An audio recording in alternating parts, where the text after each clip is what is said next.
BLM, Kerala, Tamil Nadu, Pondicherry.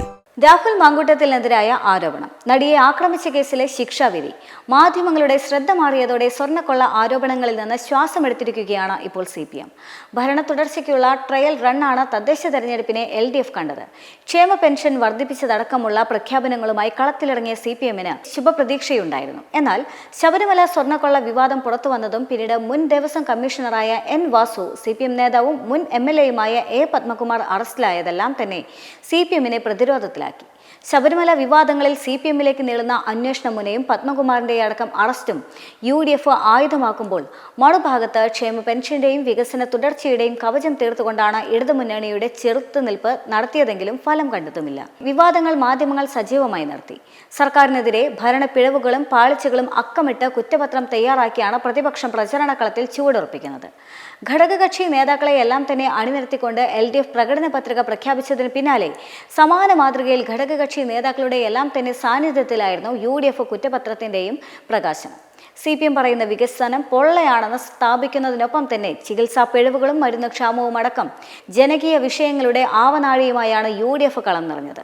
CPM പ്രതിരോധത്തിലായ സമയത്താണ് ലൈംഗിക പീഡനാരോപണത്തിൽ രാഹുൽ മാങ്കൂട്ടത്തിൽ MLAയുടെ പുതിയ ശബ്ദരേഖയും വാട്സപ്പ് ചാറ്റും പുറത്തായത്. ഗർഭധാരണത്തിന് പ്രേരിപ്പിച്ചത് രാഹുൽ മാങ്കൂട്ടത്തിൽ എന്ന് പെൺകുട്ടി ഓഡിയോയിൽ പറയുന്നുണ്ട്. നമുക്ക് കുഞ്ഞ് വേണമെന്നും നീ ഗർഭിണിയാകണമെന്നും രാഹുൽ മാങ്കൂട്ടത്തിൽ പെൺകുട്ടിയോടും പറയുന്നുണ്ട്.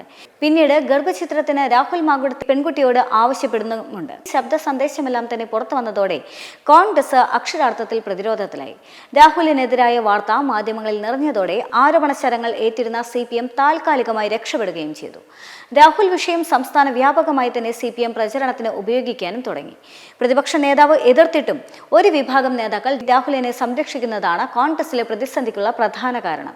ഇതിനിടെയാണ് കൊച്ചിയിൽ നടിയെ ആക്രമിച്ച കേസിൽ ഡിസംബർ 8-ന് എറണാകുളം പ്രിൻസിപ്പൽ സെഷൻസ് കോടതി വിധി പറയും എന്ന വിവരം പുറത്തുവരുന്നത്. ഡിസംബർ 9-നാണ് സംസ്ഥാനത്ത് 1ാം ഘട്ട തെരഞ്ഞെടുപ്പ് നടക്കുന്നത്.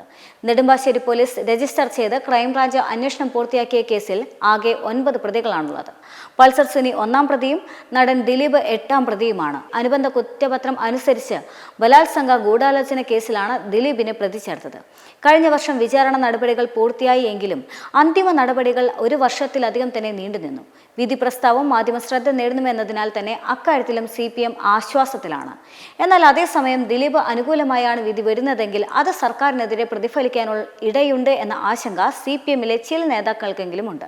മെമ്പർമാരുടെ നിക്ഷേപങ്ങൾക്ക് ഉയർന്ന ലാഭവിഹിതം നൽകുന്ന കേന്ദ്ര സർക്കാർ സഹകരണ രജിസ്റ്റേർഡ് സൊസൈറ്റി ഭാരത് ലജ്ന multi state housing cooperative society limited.